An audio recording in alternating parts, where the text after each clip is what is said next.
कलिजुगर आयु मात्र 5125 वर्ष भोग होती किंतु कलिजुगर पूर्णांग आयु हूँ 4,32,000 वर्ष पंजिकार गणना अनुसार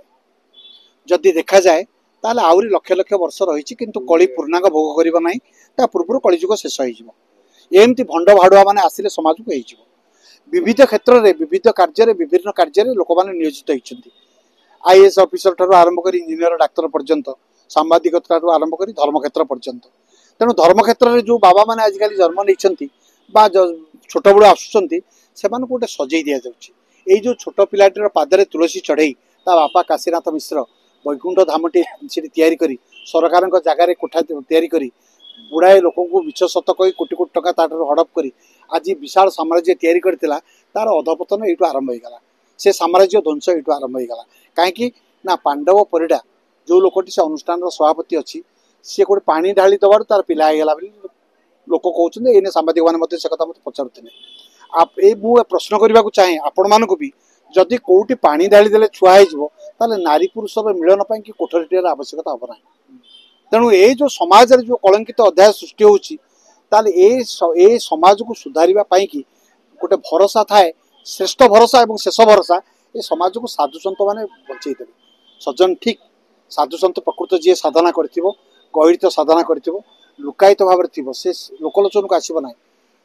मुझे मोर साधना कौन अच्छी मो भितर मो मो निज को उद्धार करी ना जदि कई हाथ गणती लोक आसिले से मार्ग दि जाए तुम कले तुम सफल हो किंतु मु आपको सीधा सड़क साल्वेसन देवी मुक्ति देवी एक कथा असंभव यही कांड करी से पिलाटी आज जो रूप नहीं समाज में बर्तमान कलंकित अध्याय सृष्टि करी अतीत सुर सारथी एमती करते बाना बाबई से धराई तेणु से किसी मूर्ख लोक मेढ़ा लोक जो मैंने बाबा मानकर कथा शुणिक पहुँची जाऊँच मु पहुँचीगले मो भाग किसी पड़ज कि अर्थ पड़ज कि मु गोटे साम्राज्यर मालिक होगी कि ये आशा नहीं से जाऊँच पर पर्यायर पतंगटी जमी उड़ी उड़ी से दीपर शिखा उपर मृत्युवरण करे एमाने सेमती मरिया को जाऊँच सी मरिया प्रस्तुत होगी आसी एमाने बंचापी प्रस्तुत हो जाते बंचा परिवर्ते एमाने ही मरीगले बर्तमान जो देखा देछि छोट पिलाटी ये जो कांड करी बाइक चढ़ुची नारी मानकर अंतवस्त्रता भितर ठिया विशाल साम्राज्य कोठा से ठिया से गालुआमी करुवा किसी अंधभक्त मैंने रही प्रचार प्रसार करुले से धराई तेणु मोर आपण मान जरिया विनम्र नवेदन 24 वर्ष पर ओडिशा गोटे नुआ सरकार आसी भी राम भक्त बोली घोषणा करी राम नाम नहीं सरकार को आसी जदि प्रकृत सत्य सनातन धर्म को आप उज्जीवित करने की आप प्रचेषा करुँचे मोर विनम्र नवेदन ओडिशा रे जमती पक्षी गणना करुँच हाथी गणना करुँच कुंभीर गणना करुँच बाघ गणना करुँच ओडिशा रे सेमती साधु सन्त गणना करंतु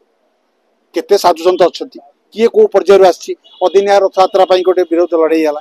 ताकू बंद करागला से मैंने पुणी अन्य मैंने किसी बाहर आम 12 मास 12 थर आम रथयात्रा करूँ लोक मैंने बर्तमान गोटे कौन कि ध्वंस हाँपाई जो जो लीला दरकार से सब हो गला तार व्यवस्था हो गला।